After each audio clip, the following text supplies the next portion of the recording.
Hello friends, स्वागत है आपका चिराग क्लासेस के ऑनलाइन यूट्यूब चैनल के ऊपर। तो फ्रेंड्स, कैसे हो आप लोग? आशा करता हूं आप सब बढ़िया होंगे। तो फ्रेंड्स, आज का ये वीडियो आप सभी के लिए बहुत ज्यादा इंपॉर्टेंट रहने वाला है। इस वीडियो के अंदर हम बात करने वाले हैं आरपीएफ कांस्टेबल नई भर्ती 2024 के बारे में। सबसे पहले इस वीडियो के अंदर हम बात करेंगे कि इसका जो कट ऑफ है वो कितना रहने वाला है। फ्रेंड्स, कट ऑफ आपका कम जाएगा, वो किस कारण से जाएगा मैं इस वीडियो के अंदर आपको बताने वाला हूं। इसके साथ साथ जो पिछला कट ऑफ था वो कितना गया था और क्या आपको टारगेट लेकर चलना पड़ेगा, ठीक है। इसके साथ साथ आपका किस डेट के अंदर एग्जाम होने वाला है, किस प्रकार आपको तैयारी करना है, कौन कौन से टॉपिक से सवाल पूछे जाते हैं, मोस्ट इंपोर्टेंट टॉपिक भी आपको इस वीडियो के अंदर मैं बताने वाला हूं। तो ये वीडियो आपके लिए बहुत ज्यादा इंपोर्टेंट रहने वाला है, वीडियो के लास्ट तक बने रहे। और अभी तक आपने हमारे चैनल को सब्सक्राइब नहीं किया तो चैनल को सब्सक्राइब करके बेल आइकन को जरूर प्रेस कीजिएगा, जिससे भर्ती से संबंधित नई नई जानकारी आपको सबसे पहले मिल सके। तो चलिए फ्रेंड्स, शुरू करते हैं और बात करते हैं आरपीएफ कांस्टेबल नई भर्ती 2024 के बारे में। तो यहां पर सबसे पहले फ्रेंड्स मैं आपको बता देता हूं, इस भर्ती के अंदर आपका कंपटीशन कम रहने वाला, मतलब कट ऑफ आपका कम जाने वाला। अब आप सोच रहे हैं कि सर ये आप किस हिसाब से बता रहे हैं। तो फ्रेंड्स, अगर आपने ध्यान से देखा होगा कि जो कैंडिडेट आरपीएफ कांस्टेबल या आरपीएफ एसआई का जो फॉर्म लगाया है उसने ये सभी फॉर्म भी जरूर लगाए। जैसे यूपी बिहार पुलिस है तो बिहार में 21,000 बच्चे ने ये 21,000 बच्चे हैं, इसके मतलब 21,000 पोस्टों के ऊपर ये वैकेंसी आई हुई है बिहार के अंदर, ठीक है।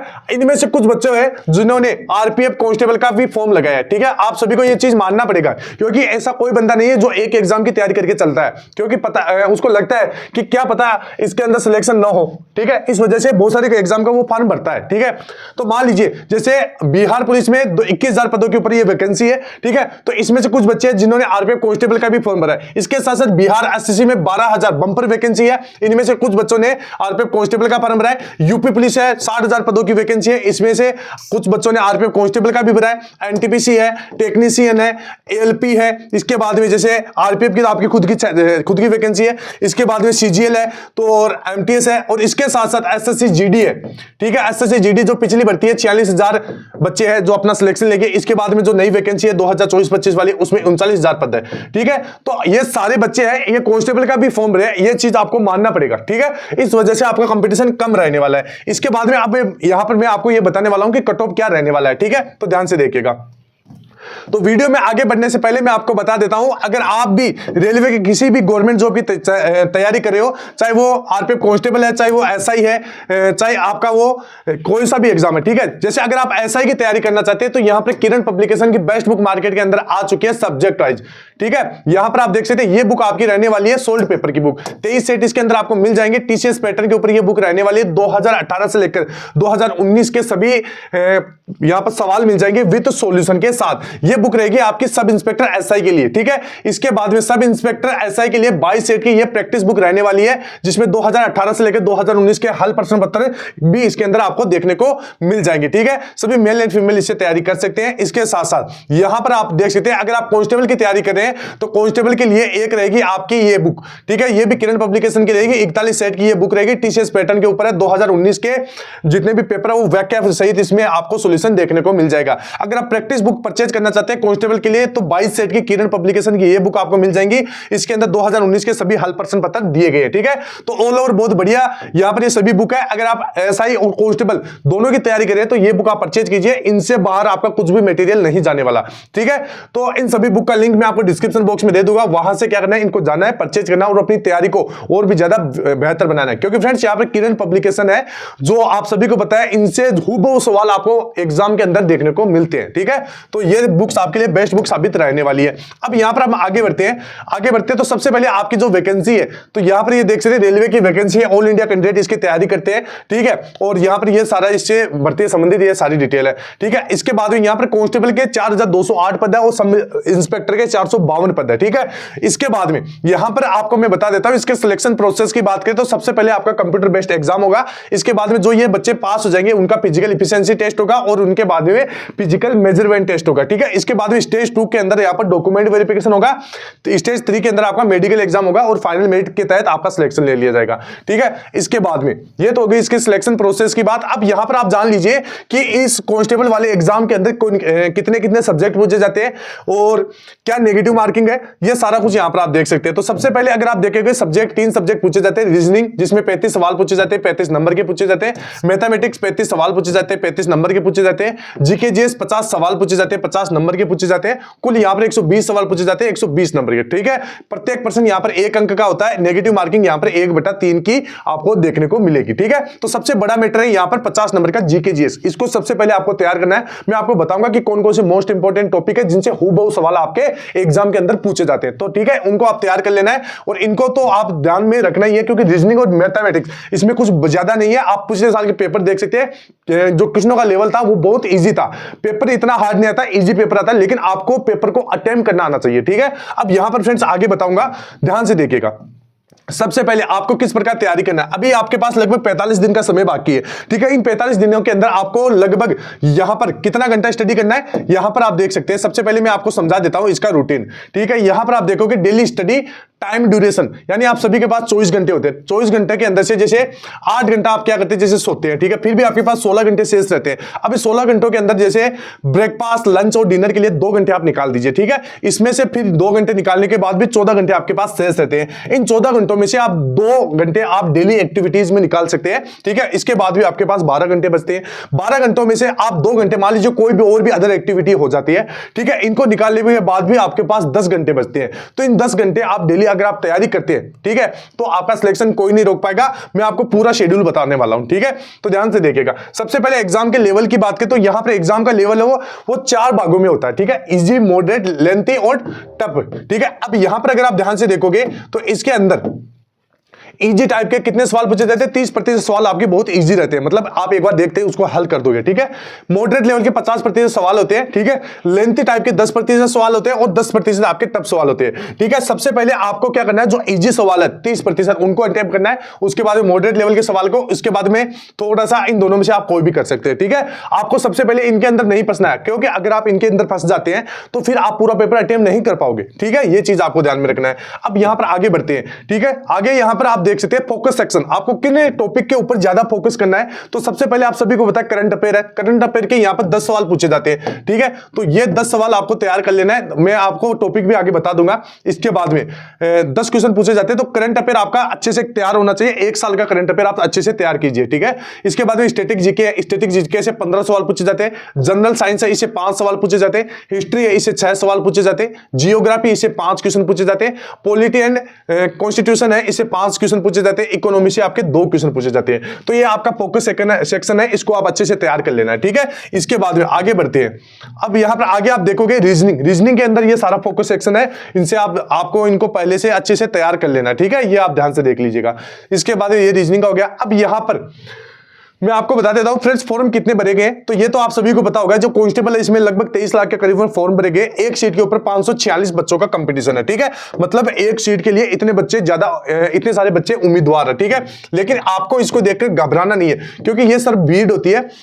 अब यहां पर से आप देखोगे लगभग यहां पर जो एग्जाम देने जाते हैं, लगभग यहां पर जो 70% ये बच्चे हैं ये एग्जाम देने जाते हैं। इसमें से बाद में कुछ बच्चे सॉरी कुछ बच्चे हैं जो अपना अन्य वैकेंसी है उसके अंदर सिलेक्शन ले लेते हैं, ठीक है। तो यहां पर कंपटीशन आपको ये नहीं मानना है, क्योंकि जितने एग्जाम देते हैं, जितने फॉर्म भरते हैं, उतना कभी भी एग्जाम नहीं देते हैं। ये चीज आप ध्यान में रखिएगा, ठीक है। तो बिल्कुल घबराना नहीं है, इस चीज को आपको नहीं देखना है। इसके बाद में यहां पर आप देखोगे नंबर कैसे बढ़ाए।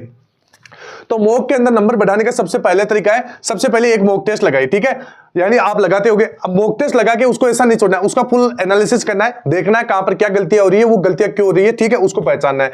फिर आपको कहना है वीक सब्जेक्ट और वीक टॉपिक की पहचान करना है। ये चीजें कहां से पता चलेगी, ये चीजें आप जब आप मॉक टेस्ट लगाओगे तो आपको पता चलेगा कि कौन सा टॉपिक आपका वीक है, ठीक है। उसको सबसे पहले तैयार कर लेना है। अच्छे नोट्स व क्लास के साथ उस वीक टॉपिक को तैयार कर लीजिए, ठीक है। इसके बाद उस टॉपिक से संबंधित क्वेश्चन कैसे आते हैं इसको भी आपको समझना है, ठीक है।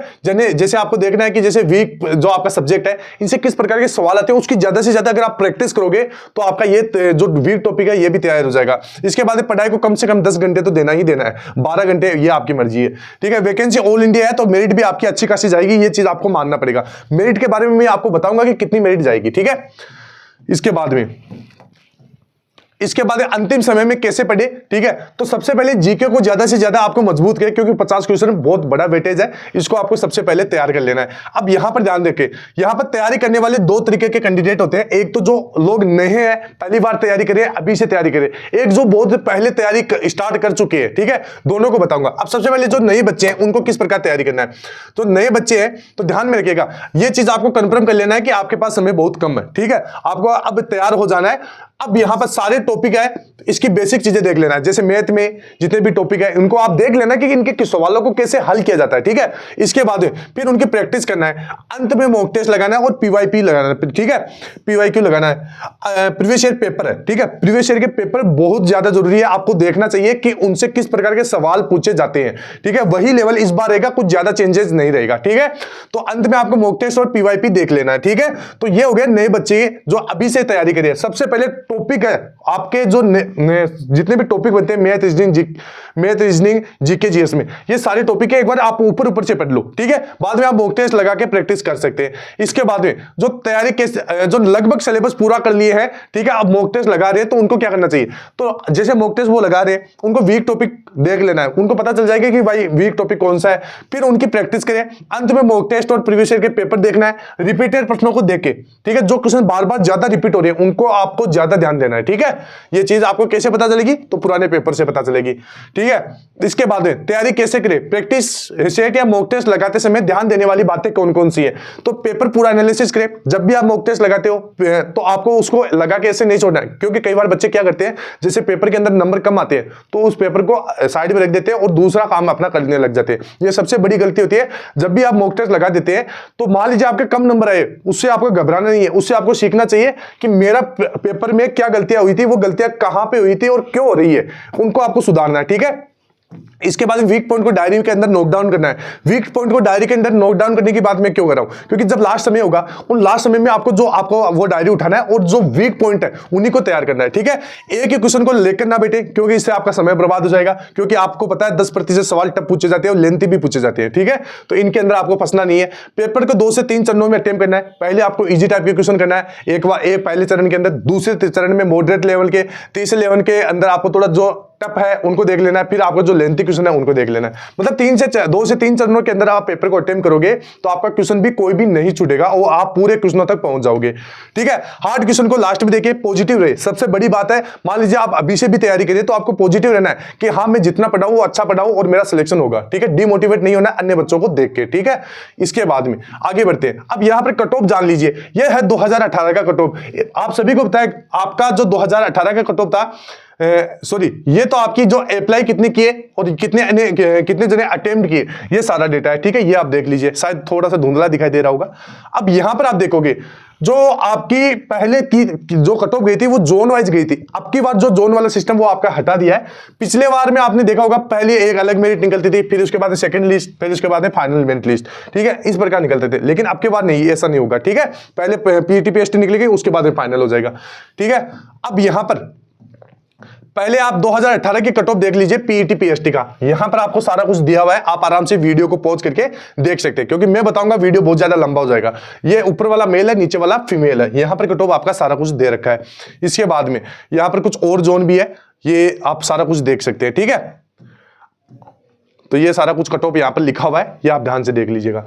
इसके बाद में अब यहां पर सबसे ज्यादा अब कैंडिडेट का सवाल होता है कि सर हम आरपीएफ कांस्टेबल की तैयारी कर रहे हैं, ठीक है। इस तैयारी के लिए हमारे को सेफ स्कोर बता दीजिए। तो यहां पर बात हो रही है सेफ स्कोर की, सेफ स्कोर की, ठीक है। अब एक चीज ध्यान में रखिएगा कि कोई भी अगर आप कट ऑफ है, ठीक है, कट ऑफ को क्वालिफाई करने के लिए आपको उस पेपर का लगभग 70 से 80% मार्क क्वालिफाई करना होगा, ठीक है। उसकी मेरिट इतनी ही जाती है, 70 या 80%, ठीक है। किसी भी एग्जाम दे लिए लगभग 70% या 80% ही उसकी कट ऑफ जाती है।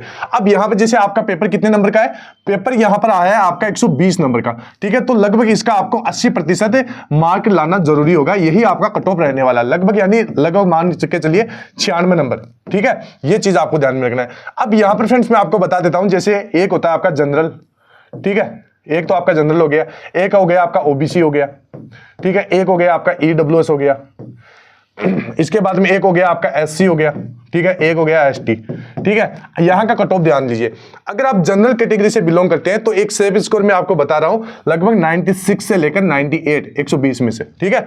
ओबीसी से बिलोंग करते हैं तो 92 से लेकर 94 ये आपका सेफ स्कोर रहने वाला है। अगर ईडब्ल्यूएस से आप बिलोंग करते हैं तो लगभग आपको 92 से 94 यानी सेम रहने वाला है ओबीसी और ईडब्ल्यूएस। एससी की बात करें तो लगभग 87 से लेकर 90, 87 से लेकर 90। अगर आप एसटी से बिलोंग करते हैं तो 82 से लेकर 84 के बीच में आपके पास मार्क्स आने चाहिए, तभी यहां पर आपका सिलेक्शन होगा। तो ये मैंने आपको सेफ स्कोर बता दिया है।